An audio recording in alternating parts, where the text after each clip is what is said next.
Our movie has to deal with different scales. By scales, I mean the height, people at different heights. One of the important things about Lord of the Rings is just the relationship of hobbits to humans, and that all has to do with size. And technically speaking, in terms of the visual effects, there's going to be a huge part of selling the visuals of the show. Okay, Caro, we're ready for a rehearsal. Andrew and Peter did a lot of experimentation with camera angles and eye lines early in the pre-production stage of the film to figure out exactly what kind of angles they would be using and how to light for it. And obviously you want to use a technique that sells the scale issue, but you want to rely on the quickest of ways to do it as often as you can that don't destroy that illusion. All people need for scale is a reference to something of a different size, and that gives you your scale. We did scale tests in pre-production, and we basically staged shoots where we picked scenes from the inside of the Prancing Pony. And we had big sets and small sets, so we had the different scales. And we had someone playing Frodo, and we would be staging these, different looks, and we would be experimenting with different lighting, and we would be experimenting with depth of field. And we would try out all these techniques in order to sort of work out what worked and what didn't, so that by the time we actually started principal photography and we had the cast on set, that we weren't going to waste their performance. One of the first things that Peter came to us with was these still photos to show us what he was thinking in terms of framings for shots that actually featured actors of regular stature, if you will, and what the hobbits would be. How you could match eye lines, what looked good and did not look good. Would it look ridiculous if you had actors of normal stature? Did you want their heads to be bigger? How would big furry feet work? All those kinds of things. So all of that work was to make sure that we weren't crazy to actually try and do it the way we were thinking. This is the hobbit-sized bar of the Prancing Pony. Weta Workshop was working on what's the physical way we're going to achieve this on set, to do things in camera.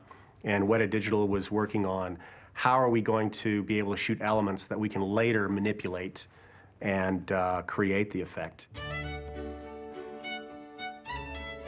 A traditional technique that's been used for years is force perspective, in which if you have two people of the same height and you want to make one of them look smaller, you simply take that person further away from the camera. So suddenly the camera is seeing somebody close at a certain height and somebody further away at a smaller height. Now, the force perspective technique is based upon a camera being static, restricted to movements of pan and tilt only. I did give a little talk to some of the guys about a week before they started, just the crew, about, force perspective and how it works. As long as I stayed behind it, like this, I would appear to be behind the same thing that, that Lisa is sitting on. There's still a sort of wonderful immediacy about the force perspective process because you got it all on the camera. The difference between a hobbit and a human, it's like 0.75 is a hobbit to a human, which if you invert that, a person needs to be roughly a 1 1/3 times further away than what they would have to be if they were really a hobbit. So if you wanted Frodo and Gandalf to be standing side by side and they're 10 feet away from the camera, then you would want to put Frodo 1 1/3 times further away than that. We also used a lot of duplicate set work and prop work for different scales of people to act against. We really just used a slide rule and scaled up and scaled down accordingly. Some examples of this are Bag End Interior, where we built 2 versions of the same set, exact replicas of each other at 2 different scales. A large-size scale for Ian Holm to appear in, and a small scale, a Hobbit-size scale, for Ian McKellen to walk through. Primarily on the small set, we had to spend days and days and days filming, and what was essentially like filming in a submarine. It was that crammed and that small. Everything that we did almost had to have several scales to accommodate and make this illusion come across on screen.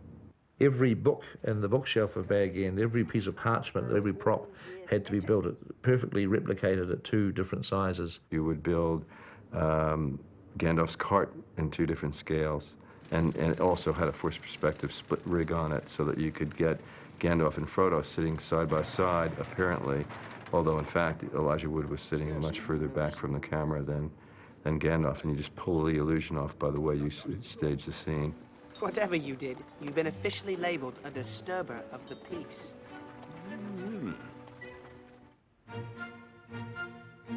What we've done with some of our forced perspective shots is be able to move the camera for the first time. That they were always techniques that required the camera to be locked off, because once you started to move the camera, it would give away the illusion of one person being further away when you're really wanting them to look like they're side by side. In order to get the camera alive, we started thinking about ways of using motion control in order to doing what we call moving forced perspective shots, using slave motion control bases.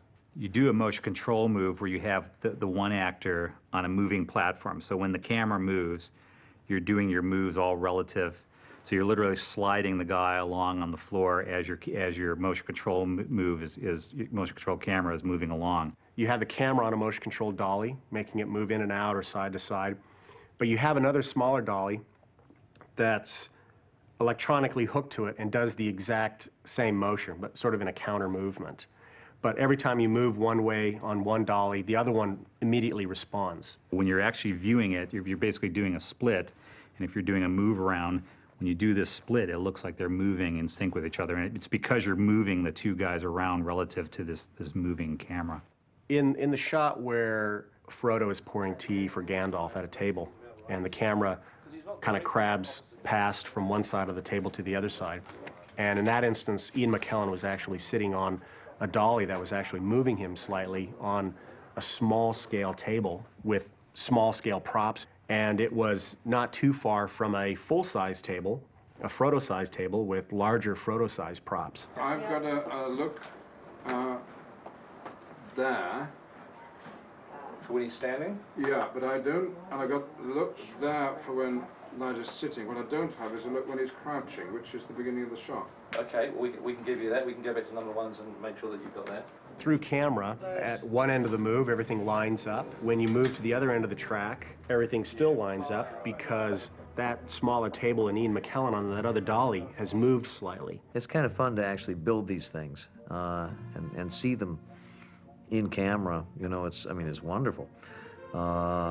It's fun to actually just, get dailies back and the shots done. It worked pretty seamlessly, and everyone was really amazed with the results. The fires of Mount Doom, taken by Isildur from the hand of Sauron himself. Another technique that we used in order to create the sense of scale, the differences between the two actors and whatnot, is scale composites. And that's where we shoot each actor separately, and then later, the two pieces of film, put them back together again and composite them into one.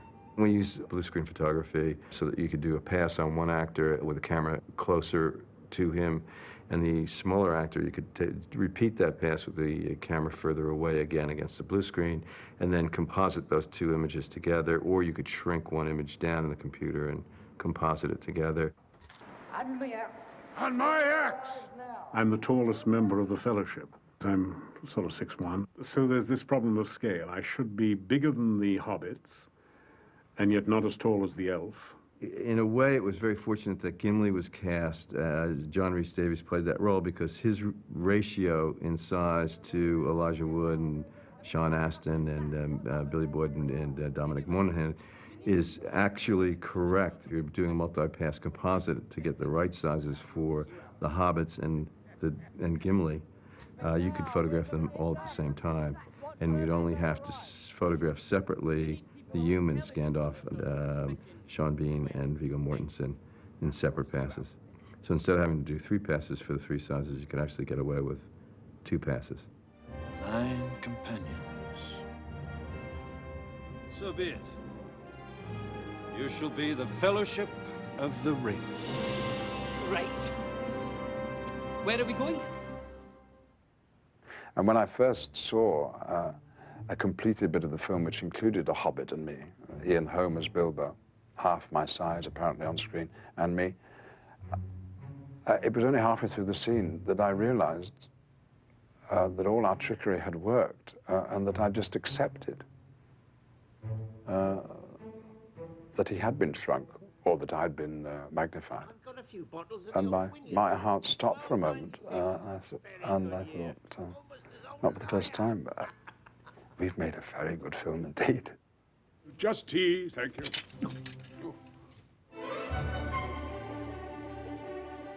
Some other techniques that we used were as complicated as a very sophisticated stilt walking technique that Richard Taylor's group devised, so that you could put people into these big rig things and would extend their legs, and they had oversized costumes made and remote controlled hands that were twice normal size.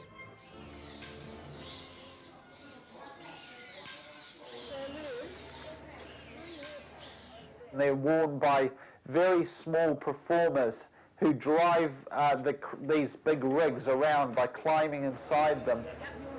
Please, we're going to have trinkets to deal with. This is what I do. This is the big rig character, and walking around in these things is challenging. It's a little bit scary.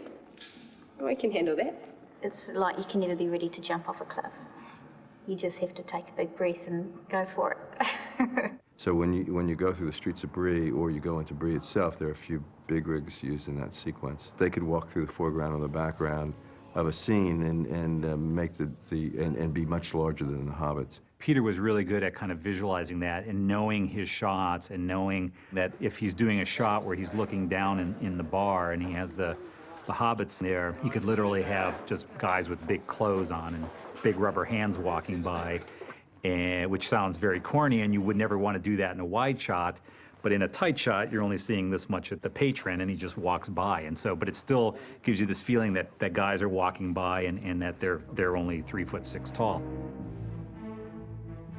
Finally, we also have used some scale doubles. We did a worldwide search for people that were actually, I think, about 4 feet tall, and found a number of very good people that have actually acted. Looks like you're hitting a mark a bit too much, Karen. Okay. And you say, "It's great to see you, Gandalf." Oh, and the jump, and you sort of the jump, the hug is almost like a catch. It's wonderful to see you, Gandalf. They have their back to the camera, so they're far enough away that they are just wearing wigs. And in some cases, they're actually wearing prosthetic masks that are life casts of the actors that they're actually standing in for, that were done by Richard Taylor from the workshop. As silicon slip-on masks, where we've sculpted exact copies of the lead actors and then made small silicon masks of them that our scale doubles will wear and achieve a number of the more simply got shots. So for the wide shots, they would put our outfits on, put masks of our faces on, which was extremely bizarre, and they would kind of do the action. And we've got Big Paul, who's was one of our doubles, who is over 7 feet tall and huge and but perfectly proportioned. Paul is sitting at this moment in one of the oversized boats. We call him Tall Paul, which is sort of redundant because if you know him, you know how tall he is. So I mean, Paul's got to be 7 feet or more tall. 7'2". He's 7'2", and he's doubling Aragorn.